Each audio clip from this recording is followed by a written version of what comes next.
Hi guys, thanks for checking out the video. Last week I played my second pro event of the year, the Exeter Ladies Charity Pro-Am, and didn't play too bad. Couple over, tied 11th, so could have been better. I actually played really nicely, and I putted quite nicely as well. It's a running theme, and you'll see it is always a running theme with me. I'm always tinkering with my putters, trying to get the most out of them. I have changed the grip. But what I actually changed the most, and it's actually what's underneath this grip. I've layered some lead tape, so I've put lead tape all the way down underneath the grip. The reason I've done this is the putter itself was feeling quite heavy. So I've got my Yes one here. It was a mid putter, so I had it cut down to a standard length, and the more weight you take off the top, it actually makes the head feel heavier. So a mid or a belly putter has actually got a lot heavier head than your standard short length one. So the reason I cut it down was because I actually like a putter that feels heavy, but I was finding that it was just that fraction too heavy, and as a result I was struggling to get the ball to the hole. So like I say, put lead underneath here. That's balanced the putter a bit better. It's made the head feel a fraction lighter, and was really pleased with my putting. Putted very well, so certainly a change that I'm pleased I made, and I would recommend if you've got a putter at home that you really like the look of, but the balance of it might not feel great.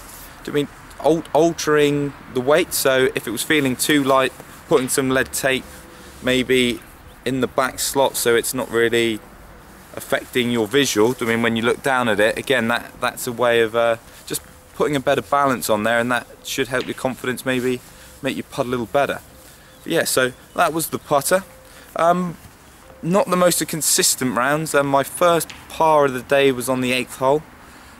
There was some good and some bad in there. Made a few errors, which kind of really silly ones. The first hole, pin was right on the front, and it was on it's kind of got a slope like this and then quite a long green into the back. I made two crucial errors. I went for the green off the tee, got a fraction unlucky, it pitched in a bunker and rolled back down. So I've got kind of a 50-yard bunker shot. There was no way you could go long of the hole. Doing 6 foot long of the hole was a slight problem, but I've hit the bunker shot, got too much of the ball, gone right to the back of the green, and that kind of meant it was a bogey to start with, regardless of how well I hit the putt across the green. So it wasn't so much the quality of the shots I played, it's just the fact, if I'm playing the bunker shot, I had to hit it fat to be short of that hole. So if I was going to make an error, I had to hit it fat, not get far enough up, but at least it gave me a chance of making par. By making the other mistake, getting too much of the ball, gone far too long, dead. So yeah, I made some birdies, 3 birdies in a row. Doing that was very nice. And then I got to 7, and 7 is something that we can really learn from. Just missed the fairway. Had gap wedge in there, but I had one of those lies where the ball was like sitting quite nicely up in the grass. If it was like a par 5, you could have certainly got like a 3-wood at it. But that lie can sometimes be an issue with wedge, because you get what's called a flyer.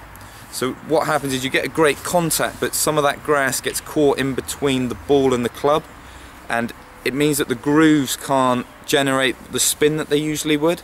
So it comes out with less spin, and as a result the ball goes a lot further. So I'm aware of this, and I'm aware this might happen. So I've got a pin, it's kind of 3/4 of the way up the green on the left hand side, but I've got kind of bushes and a slope on the left, so I can't really afford to go left, and can't really afford to go long. So I'm expecting a flyer, so I'm playing sort of a shot that's going to finish up sort of 20 foot, 30 foot short of the hole. But the mistake I made was I aimed still tight down that line. So I make my swing, pull it a fraction, but it comes out like great strike, but comes out like a rocket, and then the dreaded thing happened, and it kicks off the slope, goes into the hedge. I compounded the issue as well. Unfortunately, trying to move a leaf, the ball moved, so that's a shot penalty. So make double bogey from actually a very good drive. So it is kind of a good example of, if you're going to play safe, play safe. So I'm looking at a hole tight into the left. If I'm going to be short of it, 30 feet short or 30 feet short and slightly to the right actually makes no difference. So I should have been aiming safely into the middle of the green and just then making a nice smooth swing. And what would have been nice with that one is if I had played the shot that I played on the day, got a bit quick at it and shut the face, I'd have actually been pulling it back onto the pin. So it would have been an example of, I could have got lucky and actually ended up very close even though I was trying to play safe. As I tried to do something in between the two, I got punished, and I got punished to the full extent with that penalty shot as well. So yeah, it was a bit disappointing, but certainly something you can learn from, and I need to learn from, is pick your zones. As soon as I was afraid of the flyer, as soon as I was accepting that I needed to play safe, think, well, where is the safest place? Not try and do it half-heartedly, as we sometimes do, because deep down we want to get quite close to the pin. So yeah, so that was a shame, but made some pars after that, made a couple birdies on the back nine. Unfortunately, didn't play a particularly good chip on 17 and made bogey there, and I should have birdied the par 5 18. So a level par score would have been justifiable in the way I played, and to be honest, I should have probably been under par. But again, very, very pleased with my performance. I haven't been playing a great deal, so it's nice that the putting is finally getting into where it should be. And again, I've taken a lot of positives, and hopefully when I play again, which I don't think it's going to be a while now, I'm probably going to have a month and a half before my next event, 2 months. But yeah, it's certainly going in the right direction. So again, hope this has helped. Hope you can take a few things away from this and try and get it into your game. Key message: if you're going to play safe, play as safe as you can. You don't get in between minds. Don't try and do it half-heartedly. But thanks for checking the video out, guys. Hope to catch you soon.